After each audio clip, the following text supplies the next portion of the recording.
नाज़रीन, breaking news अवां सां मुंहिंजे दड़े मां शेयर कंदासीं। मुंहिंजो दड़ो वेझो राज शाख वटि वण खां फाहो खाधल लाश हथायो।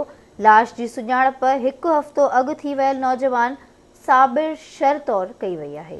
अहम ख़बर आहे अवां खे अपडेट कंदा हलूं तो मुंहिंजो दड़ो वेझो राज शाख वटां वण मां फाहो खाधल लाश हथायो आहे। लाश जी सुञाणप हिकु हफ़्तो अॻु गुम थी वियल नौजवान साबिर शर तौरु थी आहे। अहम ख़बर आहे अवां खे अपडेट कंदा हलूं मुंहिंजो दड़ो वेझो राज शाख वटां वण मां फाहो खाधल लाश हथायो आहे। तफ़सील मालूम कंदासीं मुंहिंजो दड़ो मां आवाज़ टीवी जे रिपोर्टर गुलाम मुस्तफ़ा झतियाल खां। जी गुलाम मुस्तफ़ा, कहिड़ा अपडेट्स आहिनि?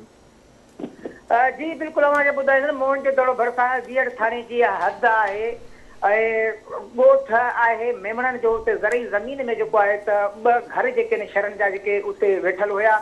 अॼु जेको आहे त नौजवान जेको आहे त वण में फाहो खाधल जेको आहे लाश जेको आहे उहो मिलियो आहे। हिकु हफ़्तो पहिरियां जेको आहे साबिर जेको शर जेको इहो गुम थी वियो। आवाज़ टीवी जी जेका पहिरां ख़बर बि ब्रेक कराई वई, उन खां बाद में जेको अॼु जेको आहे त मालिकनि खे जेको आहे त इतला मिलियो आहे त तव्हांजो जेको आहे हिकु हमराह आहे वण में टंगियल आहे, लाश मिलियो आहे। उनजी सुञाणप जेका कई वई, पुलिस पारां उते पहुची करे सुञाणप कराई। साबिर शर जेका आहे उहा तौरु जेका आहे उहा सुञाणप थी वई आहे। ऐं वारसनि जेको आहे उनजो इहो चवणु हुयो त हिकु हफ़्तो पहिरियां मूंखां पुटु जेको आहे त नाराज़ थी वियो। उन खां बाद में जेको आहे त अॼु असांखे हीउ लाश मिलियो आहे ऐं हुन जेको आहे त कंहिं जेको आहे शक छोबो न कयो आहे। ऐं हुन ॿुधायो त असां वधीक जांच कयो आहे। ऐं अव्हांखे इहो ॿुधाईंदा जेको लाश जेको आहे तमामु जेको ॻड़ियल हुयो ऐं सुञाणप खां जेको उहो कोन कपड़नि जी सुञाणप ते उन निशान ते जेको आहे त पंहिंजे जेको छोकिरे जी सुञाणप कई वरिती। जी, वॾी महिरबानी अपडेट करण लाइ।